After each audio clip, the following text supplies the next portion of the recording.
Locker room talk, baby. The locker room. Welcome to another episode of The Locker Room, guys. I'm here with Jordan Kahu, fresh off his a spectacular win against the Cowboys. How you going, bro? Yeah, good, bro. Good to be here. And how you feeling after such a massive win against one of the top teams in the comp? Sellout crowd, record crowd at Suncorp. How you feeling, bro? It was a good weekend, obviously. After the win, the boys put everything on the paddock, and I guess they showed in the game, and it was pretty intense and a quick game, probably one of the quickest I've been in all year. So it was pretty rewarding to get the win, and all the boys were happy after it, and it's good to finally be able to be in the finals and put all our hard work throughout the year. So it's been good. And so this has been like the first year for you that like you have really been a chance to win the finals. Last few years, you guys have come into the finals kind of like, yeah, maybe you might have a chance. But this year you've been not favourites, but close to. What was the pressure like coming into this game against the Cowboys? Yeah, I think it was a bit more nerve-wracking this one. I played in the same game last year, but it was a knockout final, and I guess we didn't really deserve to be there, so everyone was a bit laxy-daisy about it. But I think this year everyone was a bit more nervous just because we did deserve to be there, and obviously we wanted to have that week off and another home semi, and it was massive to win. So it was pretty nerve-wracking. This one is obviously the biggest game I've been a part of personally, and I was pretty nervous heading out. And was there anything that Wayne kind of changed in the build-up, or was it same old as usual, same training, same everything? Yeah, pretty much the same. He's so good, eh? Yeah, he keeps everything really simple and doesn't want to get into your head too much. So, yep. So he's done that last week, and the boys headed into the game pretty confident. We trained real good, and everyone was quite confident before the game. Just knowing that it was another game, and what we all knew what we had to do. And you were marked up against Antonio Winterstein, which is one of your good mates. What was that like? No, it's pretty cracker. I didn't want to look at them. Like normally when you run out and you see one of the boys, you give them the eyebrows or something. And I think it was just because of my nerves and everything. I didn't want to make eye contact with them until after the game. And he got me and scored on me in one try. But it was good going up against them. So taking back to when you first originally came over from New Zealand, you're from New Zealand. Whereabouts in New Zealand you're from? Yeah, from a little place called Petone in Wellington. And it's a rugby union town, obviously. Yeah, definitely, all rugby union town. And so I've seen like a bit of talk in the paper. You talking about how much you love the All Blacks and all kind of stuff. Growing up, what was rugby league compared to rugby union for you? What was that? Obviously you're a passionate union player. Speak about that a bit and how important it was to you. I was a die-hard union boy. Like I probably knew every player from every single team, South African teams, all the Australian teams. You could name the whole teams. I bleeded at rugby union, and obviously it came from my dad. He was a die-hard union supporter, and he actually played league growing up, but my old lady made him change over to union because it was a bit more peaceful on the sidelines for us. So I was up every morning watching the All Blacks if they were away, and I watched every single game, and obviously devastated if they lost like any other Kiwi boy. And I never thought I would have never thought that I'd end up in league, because I was just like so focused on union and wanted to put everything into union, and always wanted to be an All Black and all that kind of stuff. And it just didn't really pan out that way. And obviously I still support the All Blacks wholeheartedly, but my career's gone other path. What's the craziest story you've heard an All Blacks fan do that you've known of? Like the craziest, funniest crack up thing where you've just been like, what? I'm not sure. So my dad was quite bad. Like he wouldn't speak to any of the family for a good couple of days. All Blacks lost like a Bledisloe Cup or Tri Nation Series or something like that. He wouldn't talk to any of the family. He'd gone like a cleaning, just to start cleaning the house. Wouldn't talk to anyone at all, and we just stay clear of him. Or Mum would take us out of the house and get away from him because we knew he was angry. The only thing I can think of. So the switch from rugby union to rugby league, when did that come about, and what was the reason for it? Was it because your father played it, or was it, what was the reason behind that switch? I had a union comp. I think it was under 16s competition, and I played like probably the best footy I had played in my whole life, and I didn't end up making the New Zealand side, and I was pretty dirty on that, and a couple of my mates were playing in a league game, I think the following weekend, and I just went down to just have a muck around, have some fun, and I think there was a few scouts there, and they spoke to a few people, and the coach of that team was Johnny Lomax, and he had a few connections in Australia, so I hit him up and asked him if he could talk to a few people and see if he could get me over here, and yeah, he spoke to Tim Sheens and obviously got me down at Kibra Park, which is affiliated with the West Tigers, and yeah, after school I didn't want to move down to Sydney, so I ended up staying in Brisbane. And Kibra Park's the same school that guys like Benji Marshall went to. Is there any other players that are playing now that went there as well? Ben Teo went there. Yep. Ben Murdoch, Masilla. Yep. Isaac Leary from the Roosters. So yeah, in Kibra Park was a big footy school. Did you always know that footy was going to be something like either union or league that you were going to kind of go into and be professional? Because obviously it's been a really tough road for you. Was it something as a kid you knew that was going to kind of happen, or? Yeah, 100%. My whole life, I always dreamed of playing rugby at the highest level. Obviously, I wanted to be an All Black growing up, but that didn't work out. But yeah, I obviously always see myself playing professional football, and I think there was about three of my mates and also my brother. We had nothing else but football on our minds, and whenever anyone would ask us what we'd be doing when we're older, we'd always say we'll be playing rugby here or playing rugby there, and yeah, a lot of people told us that it wouldn't all work out, and yeah, it's pretty crazy that all of us have ended up in playing professional football. And your brother, he was with the Broncos as well, wasn't he, for a bit in under-20s? Yeah, he played in the inaugural 20s in 2008. And he actually was going really well, and didn't he have a contract with the Cowboys but decided to stay home in New Zealand? Yeah, so he went and did the first half of pre-season before Christmas at the Cowboys, and then went back to Wellington for Christmas and that, and then yeah, just didn't end up going back. He wasn't too keen on leaving the family again, I think, so he ended up staying in Wellington and yeah, playing union. And is that something that you find hard as well, missing the home culture and the family and New Zealand, or are you kind of settled into Brisbane and Queensland and Australia, that you enjoy the place here and it feels like home? Or yeah, I'm definitely settled in now. Obviously, I miss my family to bits, and having my girlfriend here, who's obviously from the same place as I am, has been a good help, and obviously with my dad down the coast, that's helped me a lot. But yeah, I'm happy to be here, and I don't see myself going home anytime soon. And so, talking about when you were moving into first grade, I was a part of the squad as you were coming up through the grades, and you had a lot of hype around you. Talk us through. So, how many reconstructions, surgeries? How many have you had so far? I think I've had about 6 or 7 surgeries. I've had 2 reconstructions on the same knee, my right knee, and then just all little like clean outs and broken bones and other little ones that aren't too much of a big deal. So yeah, it's all behind me now, and I'm happy that this year's finally I've been able to get through pretty much unscathed. Touch wood.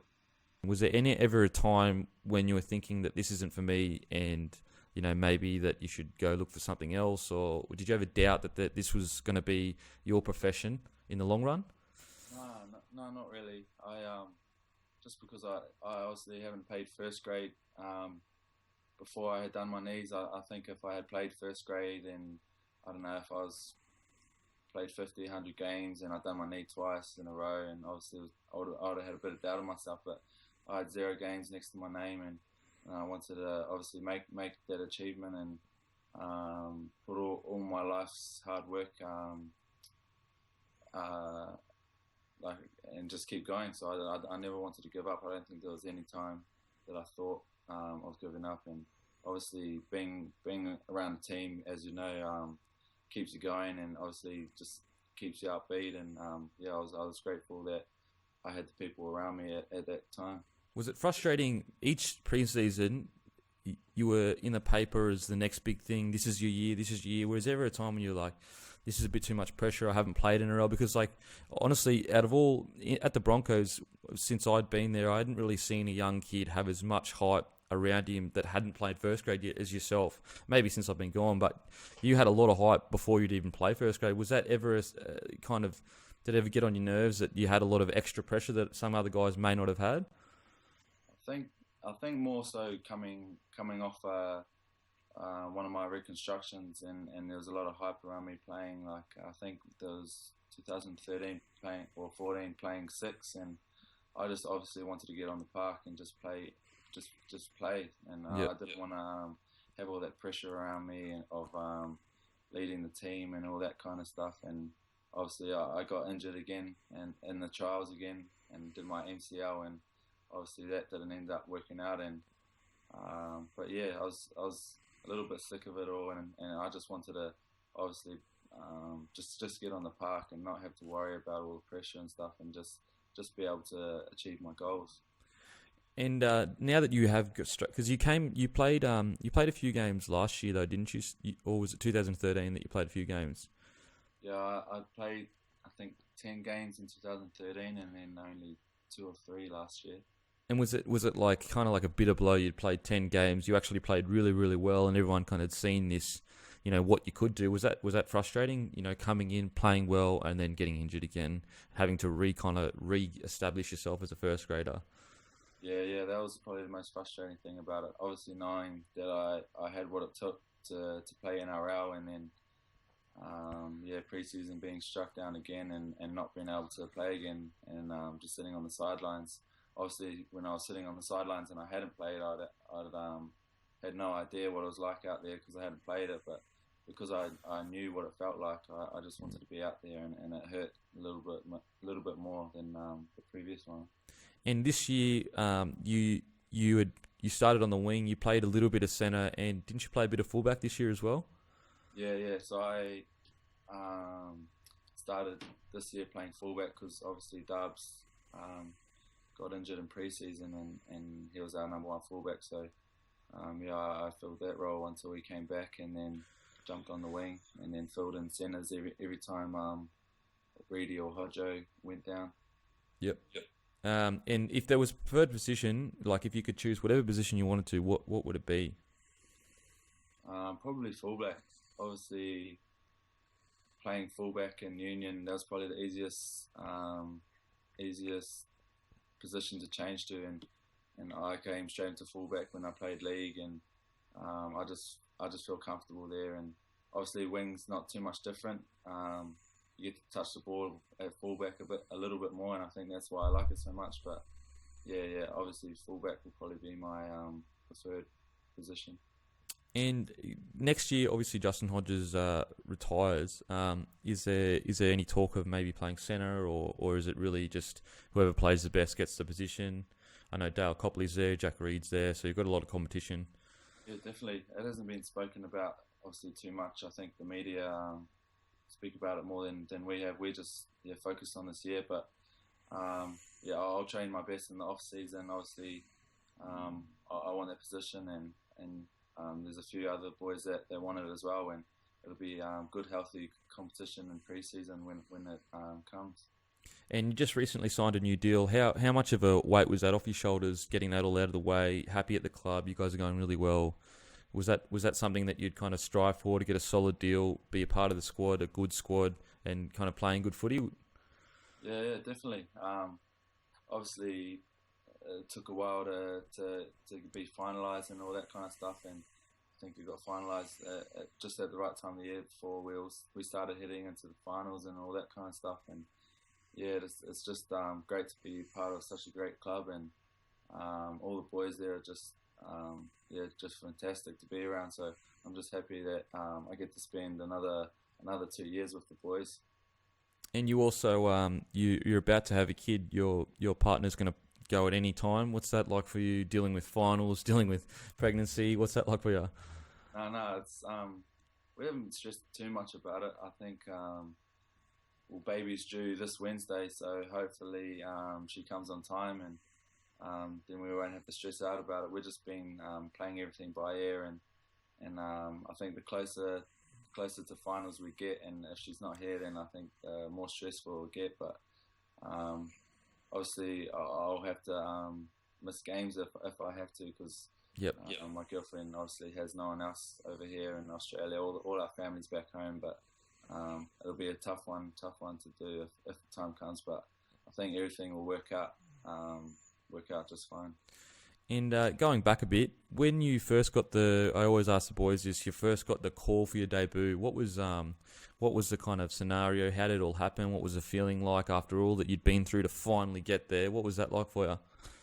No, it was pretty crazy. I think because Hodgie's hamstring was playing up, and I went home, and I think I said to my partner, I said that there was a chance of playing this week, and then I think 20 or 30 minutes later I got the phone call from Hook, and it felt like a dream. I just couldn't believe it, and we had to keep it under wraps, obviously, to look after me. We're playing the Storm, and obviously if they knew that I was playing my debut game, they probably would have targeted me and all that kind of stuff. So we had to keep it under wraps, and I couldn't tell too many people. But yeah, I was over the moon, especially after my injury history. I was over the moon to finally be given the chance, and yeah, I'm stoked, and I was real happy. What would be, you'd say, the most nerve-wracking game that you've had? Would it be the one on the weekend, or would it be your debut? Or I think it was my debut. I think that was probably the biggest, the most nerves I've had. I think the crowd was pretty big then. I think it was close to 45,000 or something like that, and I was just nervous. Obviously, hadn't played much footy. I think I played probably 2 or 3 games before, like in 2 years before that game, and I was just nervous that I was going to go out there and just be a bum. I wasn't like a good footy player anymore, so I was pretty scared that I was going to ruin my chances and play like a busted and not get a chance ever again. So yeah, that's probably the nervous game I've had. And what's been your fondest memory of playing first grade? What's something that stands out to you that you kind of remember that moment and you think about it and you know that's your fondest memory? I think probably scoring my first try. I think it was against Parramatta Eels, and and I scored the try and I jumped up, and obviously Justin Hodges was right there, and that was probably one of my proudest moments. Obviously. To score a try and be outside such a legend of the game and have him congratulate me straight away. That was probably one of my fondest memories of playing so far. And what's been the differences between Hook and were you in the first grade squad when Ivan was there? Nah, he brought me into the preseason that I first done when you were there, but I didn't get to play under him. So what's been the difference between Wayne and Hook? Obviously, they have some similarities, but what's been the difference for you personally? I think he's cleared my head a bit more and made me feel comfortable of the way I play and just I think just the simplicity of my game and just being able to back myself and know that I belong to the team and the team needs me, and that's probably the biggest thing he's done for me and this year, and I think it's shown on the footy field. And for people that are fans of you, what are the hobbies that you kind of do like off the field? Like I know you love to play a bit of PS4 and FIFA, even though I tear you up every time we play. Probably obviously PS4 and obviously spending as much time with the boys as I can, and obviously with baby on the way, I'm gonna have to get a few more sessions in before she gets there. Yeah, obviously just playing PS4. I love to go fishing and that kind of stuff, and I haven't been much this year, but fishing's probably one of my biggest hobbies, and playing PlayStation and telling my mates up. I noticed that you and your brothers that are making a documentary or maybe putting something together? Yeah, my mate, couple of my mates there in the film industry and in New Zealand, and because pretty much all of our mates and our family go home Christmas time, they tossed up just doing a 20-minute documentary or 20-minute story on just how myself, my brother, and a couple of mates have made it, and just struggles and all that kind of stuff. And yeah, I think it'll be pretty cool if we end up doing it. You know what us pollies are like. We talk about a lot of stuff but never end up doing it. So. Is it like underway, or is it something that's have you talked about definitely doing it, or is it more like just throwing feelers out there, seeing if there's interest in it? Or yeah, we they're pretty much sorting it all out back there, but I think it shouldn't be too hard to make. Obviously, we're all in one little town in New Zealand, and they've got all the skills to do everything themselves, and I think it just needs a little bit of backing, but I think we'll be able to get it done, and hopefully we do, because I reckon it'll be pretty good. I recently had a biography release about me, straight out of Compton. You're Jerry, eh?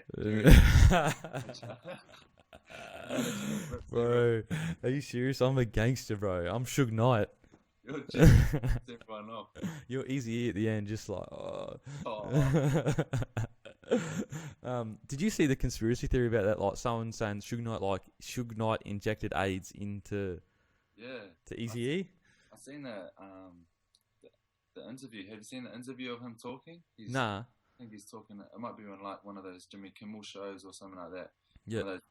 Those late night shows in America, and he tosses it up, but Suge Knight tosses it up. But yeah, I'm not too sure. What Suge Knight tosses up that he did it?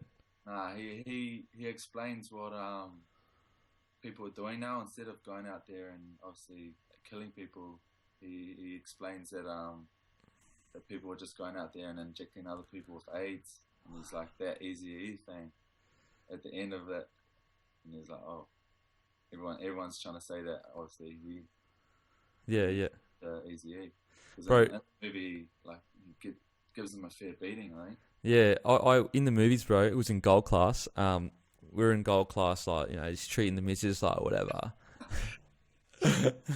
And we're in gold class anyway, so we're like watching the movie, and we're like, we hear this like something's going on in the background, and me and Mrs. turn around, and there's two dudes like arguing in the movies. Anyway, they get up, they're staunching each other in the movie. They pretty much are about to fight in the movie. People have to run in and break them up, bro. And everyone's going, what? I'm giggling like a little girl, and like I'm looking over there. Anyway, they sit back down, and then like we're just sitting down again. They start arguing again. Another person comes over to break him up, and then he tries to fight one of the other guys in like straight out of Compton, bro. Anyway, what makes it even crazier is that like, well, they're lucky AI didn't go crazy, bro. Yeah, you know me, bro. Ruthless. Anyway, so I'm just like, it was a crazy event. We get home. Anyway, the next day I'm on Facebook just chilling. I'm mates with Brett Morris because we played together at the Dragons, but I've got Josh Morris on my Facebook feed, and he says, and he talks about going to see Straight Outta Compton at the movies, and in his comment section, I see he wrote someone tried to get in a fight in the cinemas. What? And I was like, bro, did you go to the Miranda one at 6:30? He's like, are you serious? And I'm like, we're in the same cinema, and they had a fight. It was crazy, bro. Imagine if you jumped in there, his status would have been a bit different. Oh, bro, it would have been like someone got killed by a wog, bro. He would have had to come save you. You know you can't save him. Bro, you know I'm crazy, bro. Like undercover crazy. Wait, you've got ticker and you are crazy. You can't fight. Bro. But you don't have hands. Bro, I've been training, bro. Trust me. For that day, like when someone's like, something's about to happen, we need someone that's a really good fighter, and I'll be like, that's me. You train for a whole off-season boxing and you come in and still got dusted up. Bro, I had way more drinks than him. I was blind. He had one drink, and he was like ready to fight. And I'm like, oh, whatever. I was the only one that stepped up because I'm crazy, bro. Big nose and water over your eyes and everything. Oh man. Anyway, back to footy. What's been like? What would be the best experience? Who's been the best that you've played with? Something that you remember as like, this has been amazing, and I never thought this would happen, kind of thing. Probably Hodjo. Every now and then in games, I just like obviously look inside me and see who I'm playing outside, and that's probably like obviously he's been a legend in the game for what 15 years, 1,000 years. But yeah, obviously him. I didn't. Obviously, I get the chance to play with Lockie, and I did a pre-season with him and train with him, and that was pretty special. And I still am starstruck around him, and get real nervous and don't want to talk too much around him. But yeah, obviously playing outside Hodjo has been pretty special, and obviously playing this year with him will make it even that more special. Obviously being his last, and yeah, he'll probably be. The most special person I've played with. With Lockyer, like when people ask me what's Lockyer like, I always say the perfect example of like how good he is and how the reason why he was so good. I remember in 2010, he because he'd played international, he'd had the whole off season, like while we were training, he'd had like the whatever 6-7 weeks off. We'd been training for 6 or 7 weeks, like every single day. He literally came back first day and ran the fastest time out of everyone in the fitness, and we'd been toweling ourselves up for weeks. And this was his 17th year in first grade. 17th year. Just like the back of his hand to him, eh? And he just killed it. And I just say to that to people, I say, like, imagine you'd been in a job for 17 years and there's some young guy that's rocking up for the first day and you're tailing them up and you also haven't been training. That's how good he is. Yeah. Just crazy, man. Example as well. Oh, 100%. And just like, he's always like eating healthy, looks ripped as, fit as, like everything. So going forward with the Broncos over the next few weeks, are you guys kind of trying to keep a cap on the expectations? You know, is it something that you've talked about, or? Yeah, we're just taking one game at a time. Wayne said that last week before this game. We don't want to get too far ahead of ourselves and worry about what's further down the track. And we're just going to take game by game. And we've got one more game left to make the grand final. And if we don't win that, then we'll have nothing. So we just got to focus fully on that game and just take it as it comes. We can't get too far ahead of ourselves. And is there a strong kind of confidence in the team though? Can you feel a sense of you can do it this year? This is your year, or? Yeah, definitely. There's been a belief for a while now. Just 26 rounds, we were on top for most of the season and ended up coming second. And I think, when we were stringing games along, I think the boys finally realised that what we could do and how far we could go. And everyone, to their credit, has kept training hard. No one slacked off and got too cocky about it and all that kind of stuff. Everyone's training hard. And fully focused on the final goal. And what's been the kind of best advice that Wayne has given you that you kind of sticks with you, that you say that, because you said he's cleared your head and it's something that's so important. What's the best advice he's given you? Probably not take my divots with me. I think you're a similar kind of player to me, and if you'd make a mistake, you'd be filthy on yourself and throughout the whole game, you'd just be thinking about it, and obviously that's what I done quite a bit, and if I'd make a mistake, then it'd just be in the back of my head, and then I'd make another mistake, and it just snowball from there. And I think that's probably the best advice he's given me is that if I make a mistake, it's going to happen, and I've just got to move on. Otherwise, I won't be able to do my job for the team. All right, bro. We got some fan questions. Got a fair few this week.